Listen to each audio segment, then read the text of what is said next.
ನಮಸ್ಕಾರ. ನಾನು ದಾವಸ್ನಲ್ಲಿ world economic ಫೋರಮ್ನಲ್ಲಿ ನಮ್ಮ ಕರ್ನಾಟಕನ ಪ್ರತಿನಿಧಿಸಲಿಕ್ಕೋಸ್ಕರ ಬಂದಿದ್ದೇನೆ. ಎಲ್ಲ ರಾಷ್ಟ್ರೀಯ ನಾಯಕರು, ಅಂತಾರಾಷ್ಟ್ರೀಯ ಮಟ್ಟದ ನಾಯಕರು, ಇನ್ವೆಸ್ಟರ್ಸ್ನೆಲ್ಲ ಕೂಡ ನಾನು ಭೇಟಿ ಮಾಡಿದ್ದೇನೆ. ಎಲ್ಲರೂ ಕೂಡ ಬೆಂಗಳೂರು ಬರಬೇಕು, ಕರ್ನಾಟಕ ಬರಬೇಕು ಅಂತೇಳಿ ಒಂದು ಉತ್ತಮವಾದಂಥ ಆಡಳಿತವನ್ನು ನಾವು ಕೊಡ್ತೇವೆ, ನಿಮಗೆ ಅಭಿವೃದ್ಧಿಗೋಸ್ಕರ ನಾವು ಸಹಕಾರ ಕೊಡ್ತೀವಿ ಅಂತ ಕೂಡ ನಾನು ಮಾತು ಕೊಟ್ಟಿದ್ದೇನೆ. ಕರ್ನಾಟಕ ರಾಜ್ಯದವಾಗಿ ನಮ್ಮ ರಾಜ್ಯದ ಬಗ್ಗೆ ಹೆಚ್ಚಿಗೆ ತಿಳುವಳಿಕೆಯನ್ನು ಮೂಡಿಸಲಿಕ್ಕೆ ನಾನು ಎಂ.ಬಿ. ಪಾಟೀಲ್ ಅವರು, ನಮ್ಮ ಹ್ಯಾರಿಸ್ ಅವರು ಕೂಡ ಈ ಒಂದು ಕಾರ್ಯಕ್ರಮದಲ್ಲಿ ನಾವು ಪಾಲ್ಗೊಂಡಿದ್ದೇವೆ. ಇದು ನನಗೆ ಮೊದಲನೇ ವರ್ಷದ ಅನುಭವ.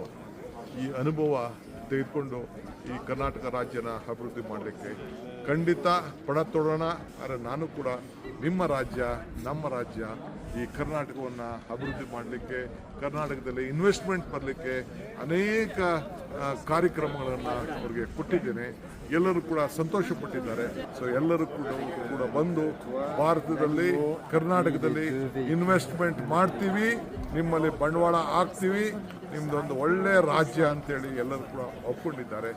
ಇವತ್ತು ನಿಮ್ಮೆಲ್ಲರೂ ಕೂಡ ಈ ಒಂದು ಐತಿಹಾಸಿಕವಾದಂಥ ಕಾರ್ಯಕ್ರಮದಲ್ಲಿ ಪಾಲ್ಗೊಳ್ಳಲಿಕ್ಕೆ ರಾಜ್ಯದ ಜನತೆ ಅವಕಾಶ ಮಾಡಿಕೊಟ್ಟಿದ್ದೀವಿ. ಖಂಡಿತ ಸದುಪಯೋಗವನ್ನು ನಾವೆಲ್ಲ ಮಾಡ್ಕೊಳ್ಳೋಣ, ರಾಜ್ಯವನ್ನು ಬೆಳೆಸೋಣ. ಈ ರಾಜ್ಯಕ್ಕೆ ಮೊದಲನೇ ಸ್ಥಾನದಲ್ಲಿ ಯಾವಾಗಲೂ ಕೂಡ ಇರುವಂಥ ಕೆಲಸ ನಮ್ಮ ಸರ್ಕಾರ ನಿಮಗೋಸ್ಕರ ಮಾಡ್ತದೆ ಅನ್ನೋ ಮಾತನ್ನು ಹೇಳಲಿಕ್ಕೆ ನಾನು ಬಯಸ್ತೇನೆ. ಎಲ್ಲರಿಗೂ ನಮಸ್ಕಾರ.